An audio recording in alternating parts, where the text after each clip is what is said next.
Yo, TDC family, what's good, man? We got gameplay. Finally, the day is come. We got it. We got gameplay. I dropped the video earlier. I took it down. I wasn't necessarily fun with it.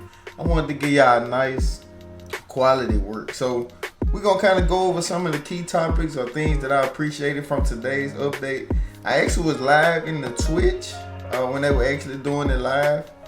And some of the stuff was very interesting. So y'all stay tuned. Drop a like for y'all boys. Subscribe to the channel. If you don't subscribe, you hating. It's just as simple as that. Y'all hating, man. Nah, I'm just kidding. Y'all drop a like. Again, sub to the channel. Share with your friends. Let's enjoy the video, man. Alright. So touching base with some of the points. We all know this is the courtside report for 2K. And here they speak of enhanced rhythm shooting. Give me a second, I gotta put my glasses on. I'm gonna be honest, I'm a little blind. Alright, so it kind of speaks of, and they was kind of talking about it and breaking it down a little bit more during the live stream. But they was talking about this way that, like it mentions in that third paragraph, from the start, it says from the start you'll see and feel the difference between early, late, slow, and fast releases. If you flick up early and rush your shot, you can do quick releases. If you flick up late and slowly, you'll see the effect with a delayed pushing motion and lazier release. But they was kind of highlighting that it's a chance that you can actually still make and green those shots.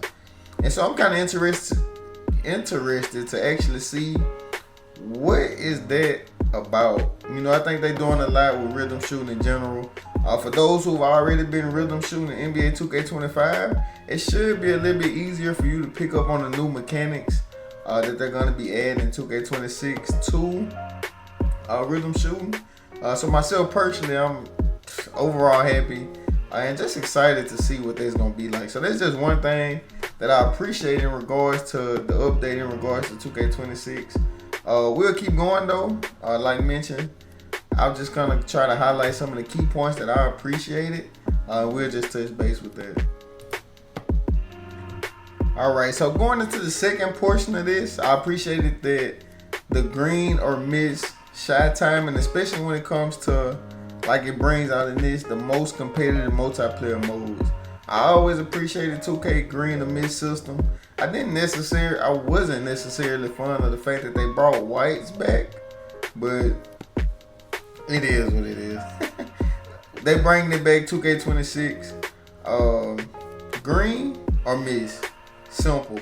But I also appreciated this right here.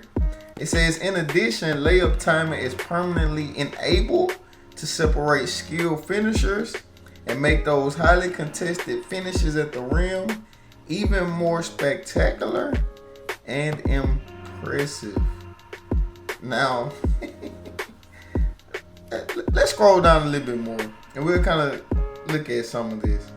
So, custom layups. You see, it says, in the past, your single signature layup package determined all of your layup types. So we know if you had the James Harden layup package on, you was gonna get the James Harden floater, the James Harden Euro step, the James Harden scoop, hop step, spin, whatever it may be. And that one package is what you get. It says, but in NBA 2K26, you can mix and match layup styles to draw inspiration from signature packages from around the league. Now, this might be cheesy. It just might be. And here's just a slight look at it. 2K kind of put it all out there for you. You're going to have normal layups, reverse layups, floater layups, quick scoops, spins. We're going to have plenty to choose from. And it's kind of interesting to see. And you can see 2K actually is developing, because that's cool. I would have loved to in 2K24 had like a Trae Young a D-Book floater with maybe a James Harden quick scoop or reverse layup, whatever it may be. It's just kind of, we see 2K evolving, and they kind of actually are putting time and effort into the game. That's interesting.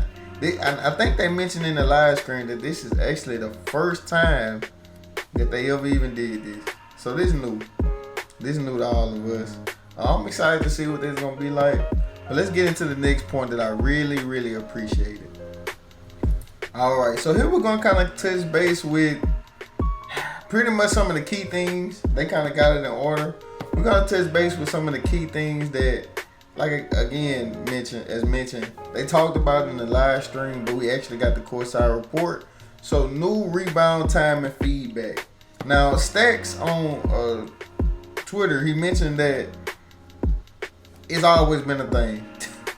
Rebound time, and it has. I'll agree with that statement. 2K says it's new. It just means we'll be able to see it. We always knew that when it came to rebounding, if you jump too early, it's a high chance you probably won't get it. If you jump right on time, you're gonna get the ball. If you boxed out and then you jump for the rebound right on time, you're gonna get it. And it's just so much that they say new, but it's always been a thing. But we'll actually be able to see it now. You see right here, you got Isaiah Hartenstein, and right here it says like, oh well, that's him shooting slightly late. I guess. But put simply, we're gonna be able to see, our rebounding. It's as simple as that. So let's go into another one that I appreciated. Quick protect. Now listen, I'm an ISO dribbler. It's as simple as that. I like the ISO. So it kind of brought out, and we'll go ahead and read this. It says ball handlers can now tap the left trigger to initiate quick protect movements to shield the ball and evade steals. And here we see an example of that. You got Luka kind of, crossing, I guess, out my player, doing the quick protect motion as he tries to go for the steal. But it says if you see a defender reaching for a steal and react quickly enough with a quick protect, you can counter it. It says this balances the steal system by introducing more skill-based outcomes. And we all want that competitive skill gap. Like, we all do. It's just what it is. I've been playing 2K since 2K, online, I think it was like 2K12, 2K13. I can't necessarily remember, but the skill base was always kind of weird. But things like this, though, it kind of show who good at 2K and who's around them. And just overall, that's what we want to see. That's what we want to see. Because in stage, you're going to have your cheesy lockdown. But if I'm skilled enough as a dribbler to pretty much guess when he going to reach, because they do it all the time, well, let me quick protect, and I'm out of there. And it's just as simple as that. So that's pretty cool. And I found that pretty interesting. So going into another point, the no dip catch and shoots. Oh my gosh, I know y'all were tired of the load ups. I know y'all were, cause I was as well. You catch the ball, your player down here got to load up so slow. Well, listen, and truth be told, this was already a thing. I used to tell my friends all the time, bro, hold L2. That way when I throw you the ball, your player don't get these weird load up animations and just all this weirdness. But let's read what it says. It says hold the left trigger when receiving a pass while standing still to square up, catch the ball, and seamlessly transition directly into your shooting motion and rhythm to get the shot up quickly. Knock down shots like Klay Thompson and Ray Allen as defenders race to close out before your release. So we all know Curry got the quick release. It's showing Donovan Mitchell. Like they mentioned, Klay Thompson, Ray Allen. That's the guy from Denver. I can't remember his name. But people like that, they got quick releases. Ain't no load up, ain't no this, ain't no that. It's just a simple ball in there. Now, how effective this will be, I'm not necessarily sure. Will it be too cheesy? Will it be balanced? I don't know. Good defenders defend. People that play offense. We'll figure it out. You play the game enough, you'll pretty much figure everything out. So that's another interesting one, man. They talk about signature size up. We'll just have to see what dribbling is like when we get there. I'm an eyesore. When it comes to dribbling, I don't know, man. 2K then we'll be good one year, then we'll be back down, decent, then we back. I don't know. They trying. It's as simple as that. 2K is trying. I can support effort. So come on, 2K26, man. Yeah. So here are some of the more interesting ones that was brought out as well. We got slow motion Euro steps. Will they be some type of top tier thing? I don't know. They may look good for some clips maybe, but as far as competitive gameplay, I don't necessarily see this working out too well, but we'll see. Now this one, for myself who was a point guard, just in general, stage, reg center, pro-am, whatever it may be, route passes. It says route passes now have a dedicated control by double tapping circle or B if you're on Xbox. This expands the toolkit for playmakers to determine when you want to do a route pass and ensures you aren't throwing the ball straight into the back of a defender. Let's get 2K a round of applause, man, right here. Right here on my channel, let's get 2K a round of applause, because that's big time, bro. Like, that is so irritating.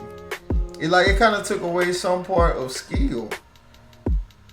Because let's think about it. 19, ball in your hands, you got a wide open pass that should be wide open generally. Throw the ball to your teammate, and it literally just hits a player, a defender. They get the ball, go down there, and you lose the game. That was so irritating, bro. So shout out to 2K for that, man. Route passes, big W. And again, we gotta put our hands on it to just kind of see what it's gonna feel like, what it's gonna be like, and how we can benefit from it. So that's another W for 2K, man. I ain't gonna touch the setting screens. I ain't gonna touch the AI and coaching. Now, alley-oops, when they first said it on Twitch, I was like, okay. You know, we always adapt, but let's read it. It says, catching the alley-oop now requires more skills. See, 2K trying to put that skill gap in the game, man.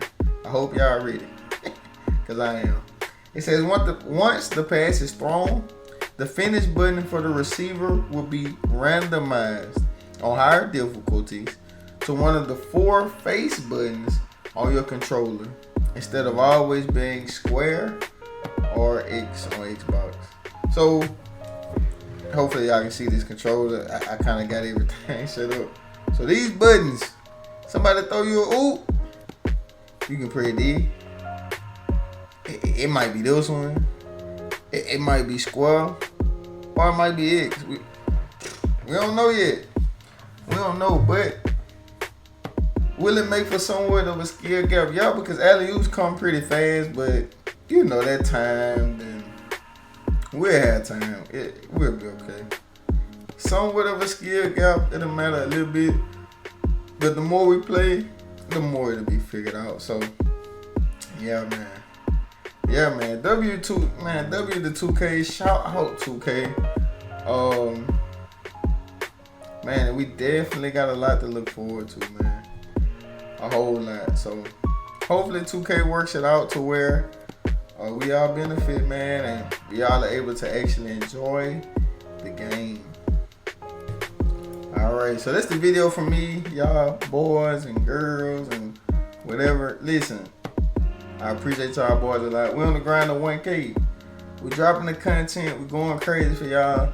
And in return, all I ask for is a sub, man. Drop a sub. We're on the grind of 1K. Like the video. Share with your friends. Y'all know the routine, man. Let's get it. Hopefully, I'm making good enough content for y'all. 2K26 giveaway coming soon. We getting close. And I'm doing a giveaway. So if you made it this far, you'll be here to hear the keyword. We're gonna do eagle. Okay. Eagle. We're gonna do eagle, man. It's as simple as that. So, yo, appreciate y'all boys a lot. Catch y'all in the next video. TDC gang. Peace out, man.